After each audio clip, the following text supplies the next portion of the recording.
We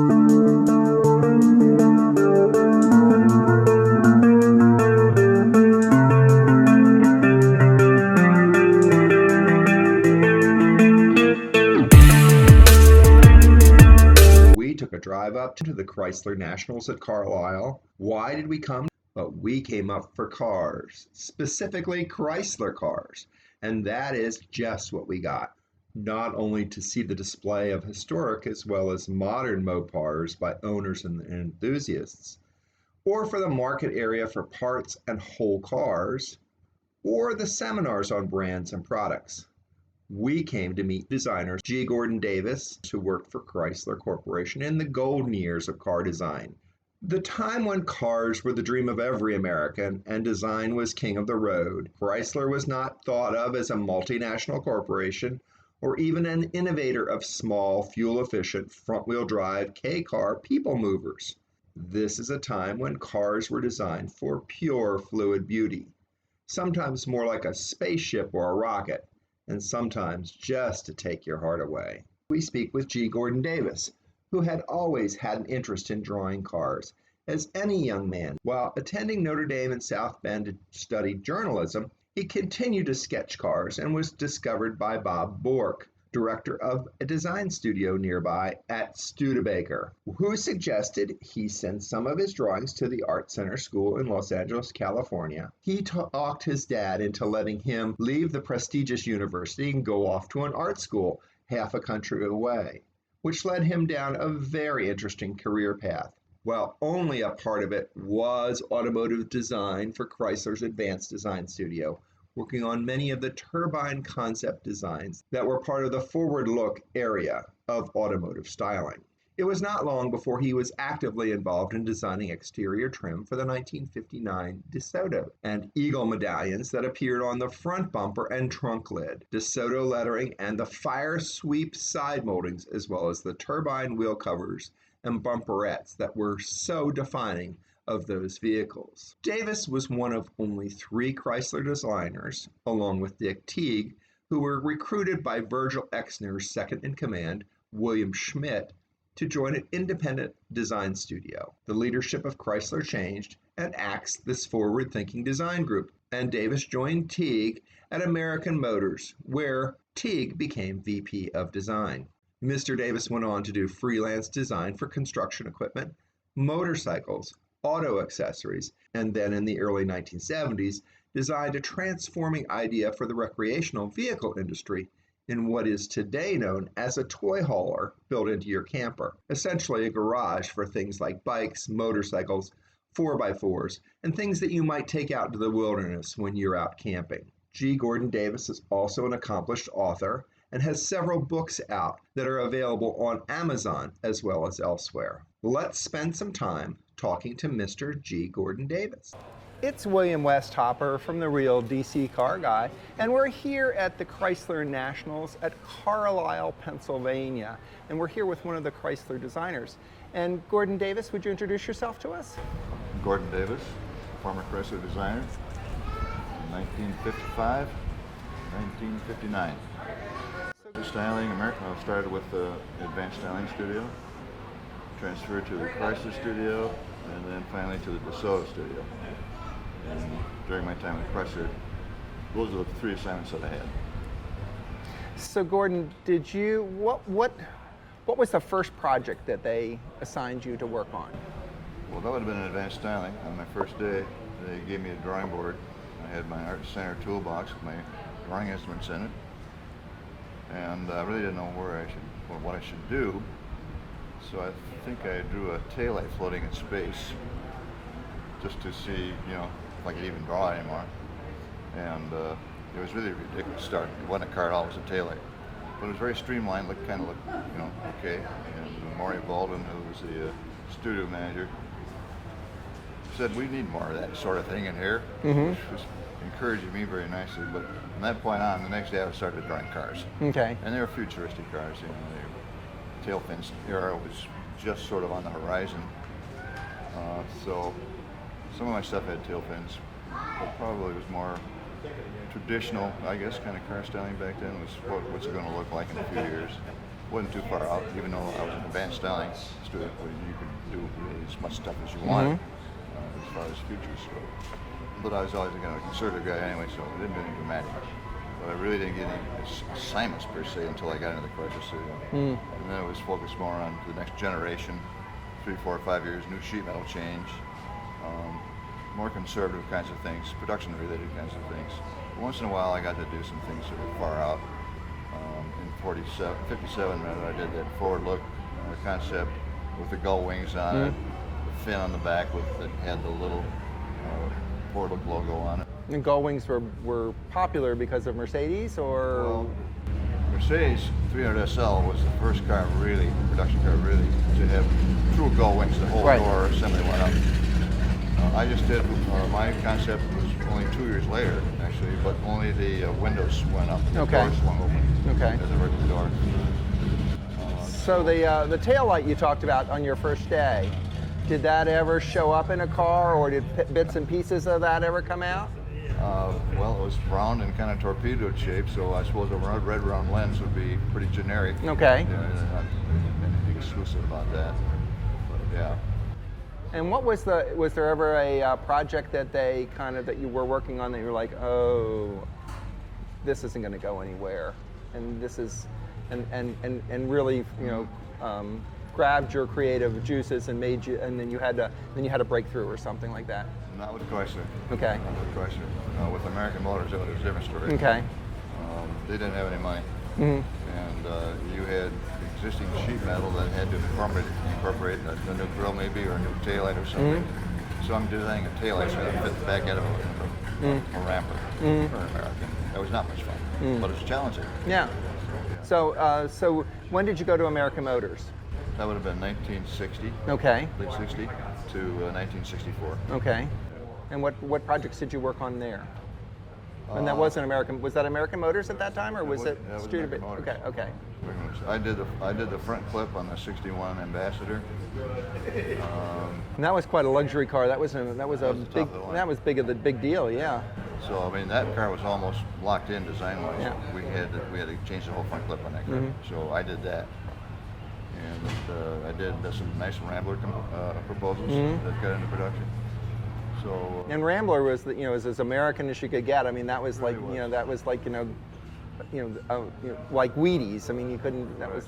Right. And so, and then after that, what did you? What was the rest of your career? What else did you do in your life with? Well, I left American Motors in '64, and I went into designing construction equipment. Okay. Railroad maintenance away equipment.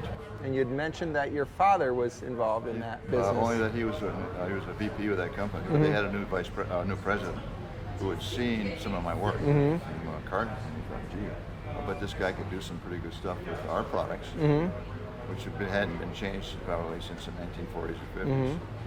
So I was very involved with that for probably 5-6 years, I guess. And then I went into recreational vehicles. No. Good Indiana, northern Indiana kind of thing? Elkhart, Indiana. Yeah. Skyline Corporation. Cool. Yeah, they were very big in RVs back then. Yeah. Today, I think it's strictly manufactured housing. But, so as I was working for Skyline, I had some concepts that were very unique, including a trailer that would resemble a truck camper reversed with a overhead part of fishing river, which been a bunk bed in there, and underneath it was a platform where you could drive in a dune buggy or motorcycles, snowmobiles, put a boat in there, and it was called a transporter camper hauler. So you had your trailer and you had your toy on the back of that. Right, and I think they call them toy haulers now, don't they? They call them toy haulers, but there's nothing ever like that. Yeah. Nothing like that. They're all totally enclosed. You have a bunk up front, and then the back, your toys inside at the back of the trailer. So I took that concept of the camper hauler idea, and I started my own business. And we did that for probably 4 or 5 years. Back during the recession, cars were being downsized.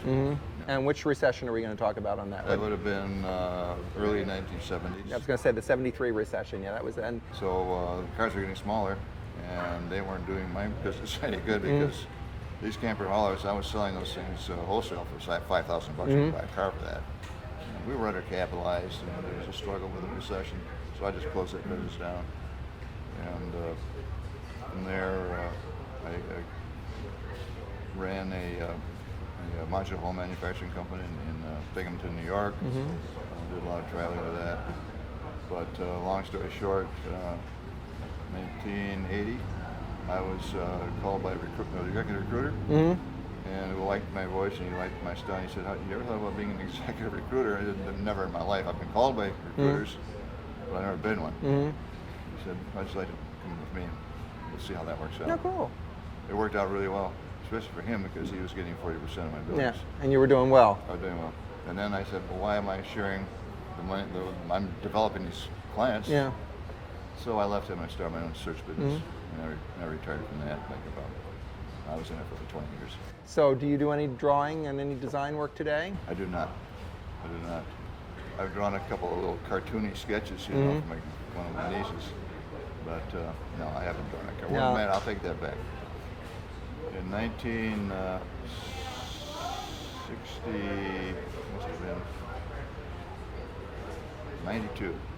I drew a number of cars to see if I can do it anymore.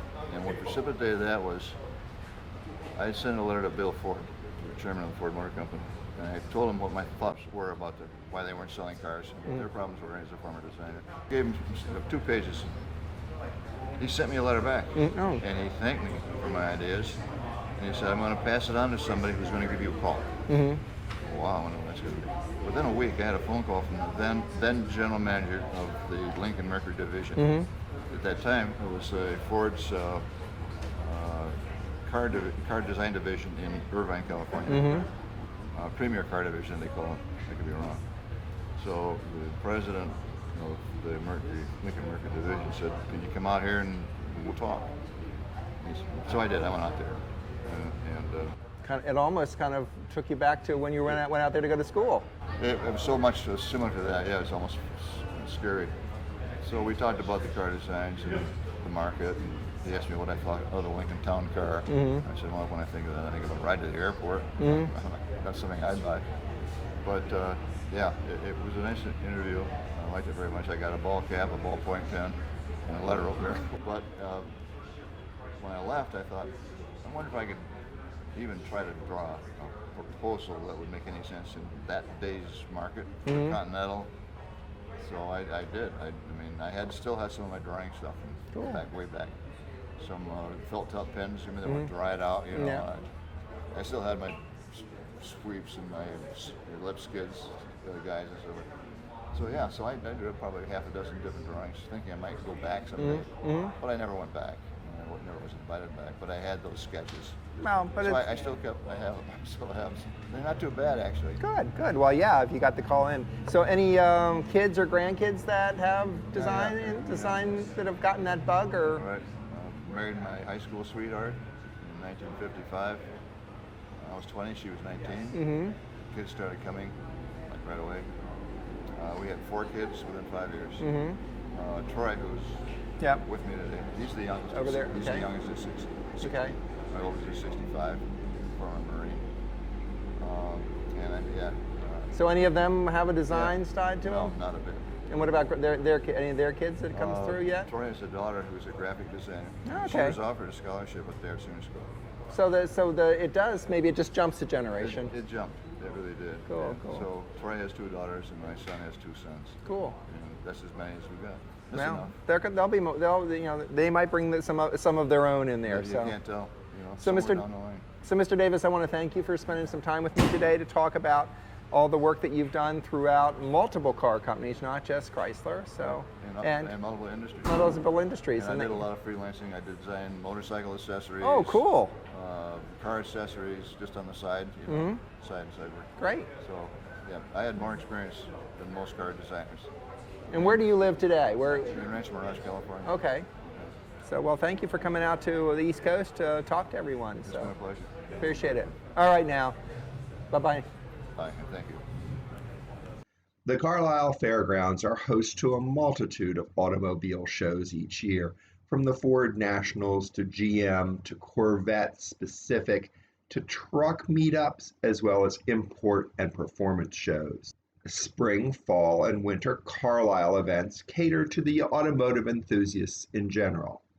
These events last from Friday to Sunday and provide a lot for visitors to see, if only for the few hours that they visit. What did I learn from that? Many of the designers of the golden era of automotive design did not just learn their craft in-house, but at California art school, and that you have to follow your passion in life, and that if at first you don't succeed, do try again.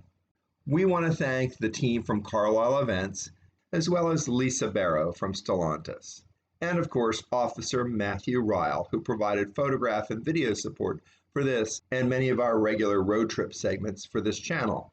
And you can find his work in our Officer Matt column that he regularly contributes to about our automotive adventures. If you like this video, please smash that like button and subscribe, and click on the bell icon to be notified of upcoming videos. Until next time, when we share with you more interesting car and truck reviews and stories about the automotive lifestyle.